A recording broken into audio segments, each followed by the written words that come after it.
दिवस उजाडला की गावात लगबग सुरू होते. सकाळची पहिली एसटी गेली ना की आमच्या शितूला बरोबर समजतं की आता आपल्याला चरायला जायचंय.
आता इकडे आम्ही 8 गुरं घेऊन आलेलो आहोत आणि सावी वगैरे छोटी वासरं आणि खिलार पण गोठ्यात आहे. कारण खिलार व्यायली आणि मग ती वासराला सोडून काही यायला तयार नव्हती, वासरासाठी हमरत होती, तर त्यामुळे तिला आम्ही गोठ्यातच ठेवलं आहे.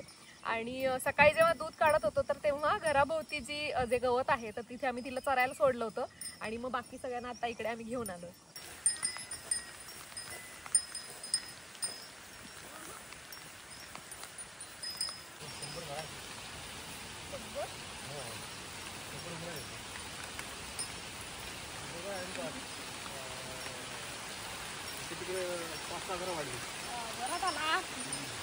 माझ्या पाठीमागे तिकडे गुरं चरतायत आणि खूप जोरात पाऊस चालू आहे, एकदम जोरात सर आलेली आहे. आणि तुम्ही बघितलं असेल की गण्या सगळ्या गुरांच्यात एकदम शेवटी हळूहळू येत होता. तर गण्या जन्माला आल्यापासनं त्याची ही पहिल्यांदा वेळ आहे की जो गोठ्याच्या बाहेर आत्ता चरायला म्हणून आलेला आहे कुरणात बाकी सगळ्या गुरांबरोबर. म्हणजे एक्साइटेड तर तो असतो, धावत धावत असतो सगळीकडे बघत बघत, पण थोडा थकतो सुद्धा कारण एवढं लांब अंतर चालत यायचं असतं. त्यामुळे सगळ्यात शेवटी हळूहळू हळू चालत येतो. मग मध्येच म्हैस पुढे गेली की मग तिच्या पाठनं जोरात पळत पळत येतो. पण इतकी सगळी गुरं माझ्या एकटीच्यानं काही दबत नाहीत, म्हणजे एवढ्या लांब आणायची म्हणल्यावर. पण संतोष काकाचा धाक आहे त्यामुळं त्याचं सगळं ऐकतात. त्यामुळे मी आणि संतोष काका दोघं मिळून किंवा मी नसले तर आणखीन कोणीतरी असं दोघं मिळून ही गुरं इकडे कुरणावरती चरायला घेऊन येतो. आता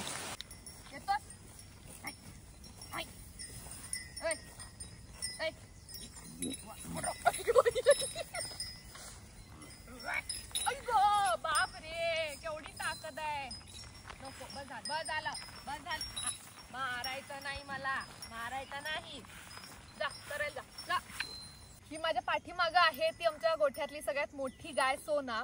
आणि गोठ्यातनं बाहेर पडताना सुद्धा तुम्ही बघितलं असेल की सगळ्यात पहिल्यांदा हिला आम्ही बाहेर काढलं.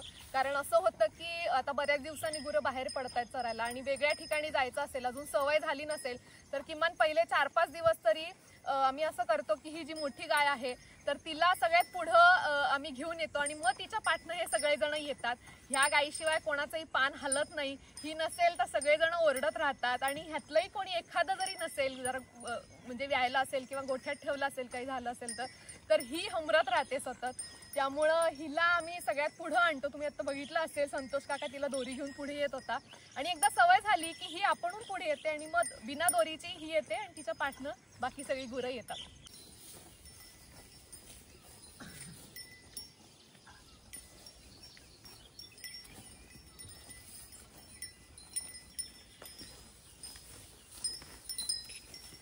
कोकणामधल्या ज्या जमिनी असतात तर त्या अशा सलग मोठ्या जमिनी नसतात. शेती असेल किंवा इतर कुठल्याही असतील त्या तुकड्या तुकड्यांमध्ये अशा वेगवेगळ्या ठिकाणी असतात. तर शेती व्यतिरिक्त जी काही गुरांसाठीची कुरणं असतात म्हणजे गवत जिथे असतं तर त्या कुरणांची मशागत करणं, त्या तुकड्यांची जमिनीच्या मशागत करणं खूप महत्त्वाचं असतं. म्हणजे असं नाही होत की गवत असंच उगवून आलं असं नाही होत. गवताला त्या म्हणजे गुरांसाठी जे लागणारं गवत असतं त्याला मारकही काही रानातली झाडं असतात. म्हणजे दिंडा असेल किंवा कडिया असेल किंवा लाजरीची असतील तर ती अशी खूप माजत जातात एकदा आली की. आणि मग जे गवत आपल्याला हवं असतं गुरांसाठी ते येत नाही. त्यामुळे उन्हाळ्याच्या शेवटीची भाजावळ वगैरे केली जाते किंवा नको असलेली झाडं थोडी साफ केली जाते ती जमीन काढून. तर हे करणं खूप महत्त्वाचं असतं. गेल्या वर्षी म्हणजे जी काही 4-5 ठिकाणं आहेत आमची गुरांसाठीची राखीव तर त्यातली 1-2 ठिकाणं आम्ही ते भाजावळ वगैरे करायला झालं नव्हतं. त्यामुळं तिथं एवढं गवत आलं नव्हतं. त्यामुळं गेल्या वर्षी म्हणजे आता डिसेंबर ते उन्हाळ्यापर्यंत गुरं बाहेर काही लांब चरायला गेली नव्हती. घराजवळपास होती, सुक्या चाऱ्यावरती होती. आणि आता पाऊस यायला लागलाय त्यामुळं सगळे यावर्षी साफसफाई केलेली आहे सगळ्या कुरणांची. त्यामुळे गुरं आता खूप आनंदात, भरपूर गवत आलेलं आहे त्यामुळे सगळीकडे आता छान आनंदात आलटून पालटून वेगवेगळ्या जागी चरायला जात आहेत.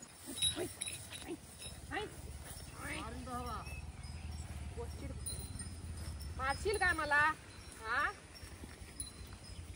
ड्रोन जसा उडायला लागला तसा त्याचा आवाज ऐकून शितू आणि गण्या चरायचं सोडून ड्रोनकडेच बघायला लागले. त्यांच्या मनात काय सुरू असेल देवच जाणे.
लहानपणी गावाकडं आकाशात लुकलुकणारे तारे आपण सर्वांनीच बघितलेत.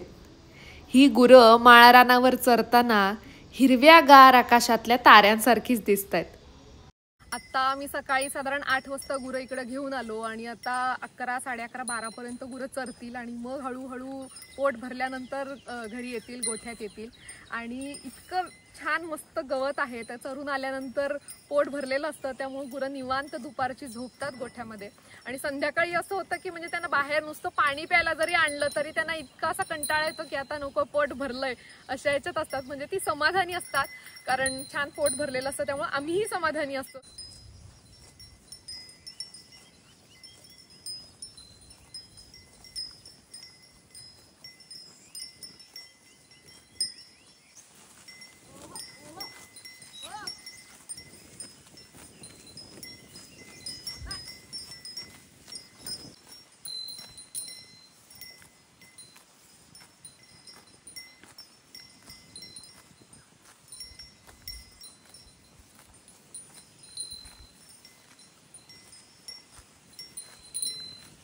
दीपू आणि मागीचं हे दुसरं वर्ष आहे चरायला. आता आले ते तेव्हा तिकडे पाठीमागे एकदम मन लावून चरतायत दोघं जण. आणि गण्याचं पहिलंच वर्ष आहे. काही वेळेला असं होतं की दोघं एकमेकांशी थोडेसे भांडतात मागी आणि दीपू आणि परत मग शाण्यासारखे चरायला लागतात असं पण असतं.